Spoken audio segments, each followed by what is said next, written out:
Hello fellow YouTubeites, this is my vlog, of course. It's day 81 and I need a drink.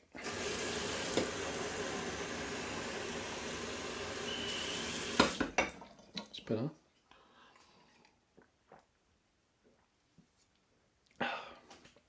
Much better. Let's put that there.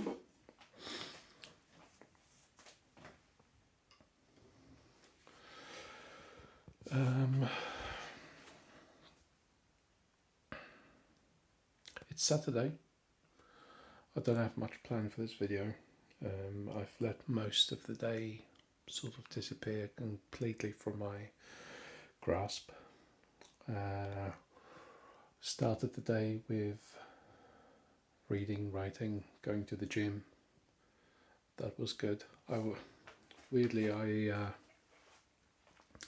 at the gym I planned on having something of an easy day.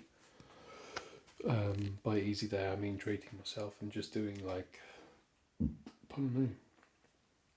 just doing arms, that kind of thing. I find that easy, or maybe just doing some deadlifts, squats, not massive sets, just trying some heavy bits, see how that goes. But no, I didn't do any of that. I stuck to my current training regime, I suppose. There's nothing better to call it than a regime, because it's even got those kind of connotations in the name. German volume training.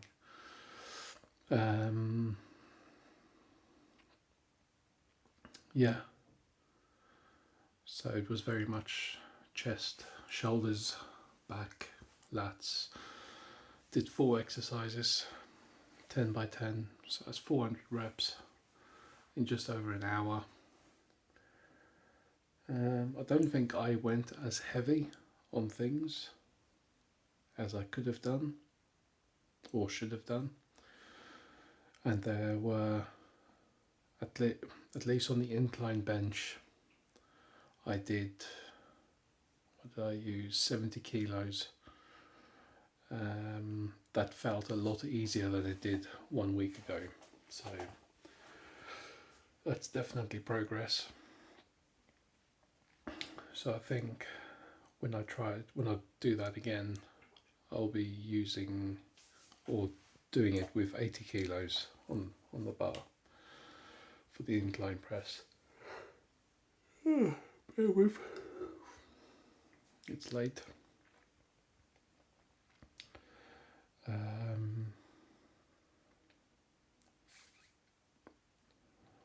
What was I going to say? I was going to say something and I interrupted myself with a yawn.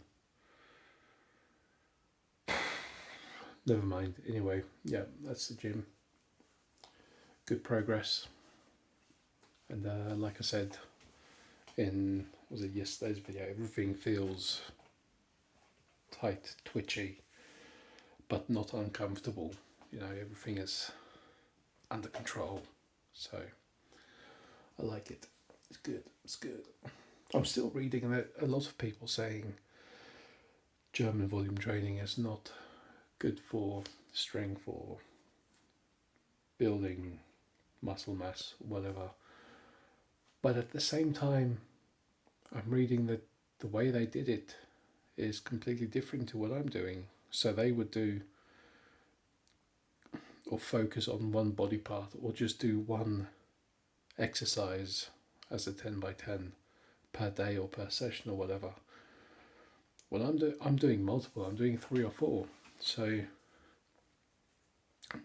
today, for instance, I did incline. Then I did wide grip pull downs, or like rows, more like. Then I did shoulder press, and then narrow grip pull downs. So 2 on the chest and shoulders, 2 on the back, and biceps, I suppose. Um, and on the pull downs is where I think I didn't go heavy enough.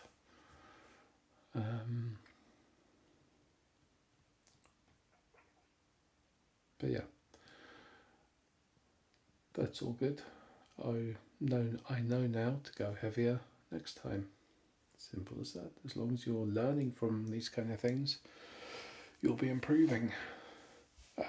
Although saying that, when I was doing the narrow grip pull downs, the last 3 sets, they were my form was starting to struggle. I was not pulling down cleanly. It was more like some jerking motion. Yeah. Anyway, enough about that. There is something I wanted to talk about, which is a topic which I have recently read about, as in I read about it in the last 2 hours in one of the books I'm reading, oddly enough. So one of the things, this is in the book written by Fiona Harold, the Be Your Own Life Coach, and there's a section in there on positive thinking, or not just positive thinking, but optimism versus pessimism, all that kind of things, all that kind of stuff. And she's done a bit of research into like psychotherapy, psychological analysis, depressive treatment, that kind of thing. And what some of the research shows in patients who have gone through cognitive therapy is that some cases of depression is actually misdiagnosed as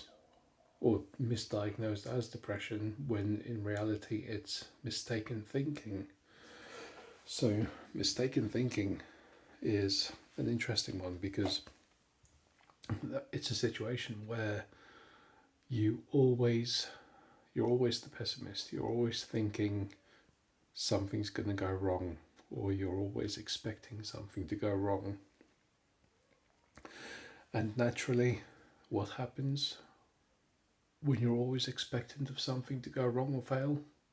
It goes wrong, because you're manifesting it so strongly in your mind. It's going to happen. And if it doesn't happen, then you basically will it into existence. So there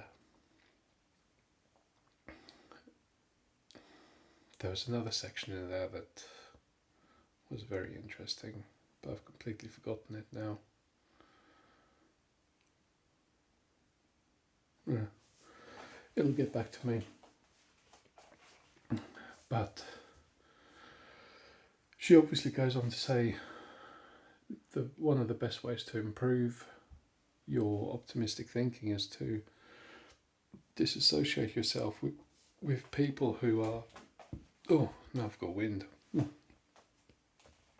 Disassociate yourself with people who are pessimists, and instead find people who are optimistic, because if you are surrounded by people with constant positive thought, then eventually it's going to rub off on you, and you're going to start thinking positively, and better things will come of it as a result.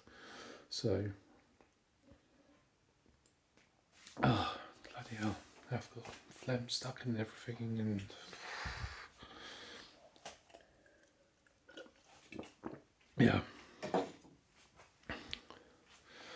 yeah, it's a very interesting book, and I've like skipped through, not skip the pages, but every now and then before I like finish reading a section, I'll flick through the next like 10-20 pages to see what's coming up, and I'm quite surprised to find that she mentions a lot of techniques for goal setting, especially, that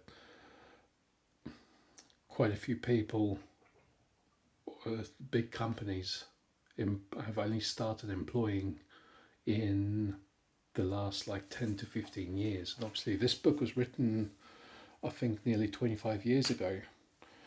So, yeah, she was definitely onto something. She definitely knows what she's talking about. It's quite refreshing to essentially read a book that corroborates all the other good things you've ever heard, all the other positive action things you've ever heard. So like manifesting, optimism, goal setting, and then there's like I've said before, there are tons of exercises in this book. I've got probably 6 or 7 pages worth of stuff written down from doing the exercises, and there have been a couple that I've just done in my head without writing them down. But yeah, the ones I have written down, yeah, there's a lot of information there, and it does open your eyes when you write things down. Like some of the prompts are, one of the most recent ones was, what expectations do you hold of yourself or hold about your life? And you know that's not a kind of question you would ask yourself normally. And then you're having to think of an expectation of your life, and then she says, okay, right, do it 4 more times. So write down 5 expectations, and then once you've got those 5, write down a 6th. What's your biggest expectation? You know, your far out there goal that you want to achieve or expect of yourself to achieve. So yeah, there are a lot of eye-opening exercises, and I'm glad, I'm thankful, I'm grateful that I picked up that book. It's good. Anyway, I'm going to leave it there because I want to go read some more of this book now before I go to bed. A little bit of a trim of the hair. Wee buzz cut it. Well, it's not buzz cut, it's just everything off everywhere, you know. Okay, cool. This has been video 81. I will see you tomorrow. Have a great weekend.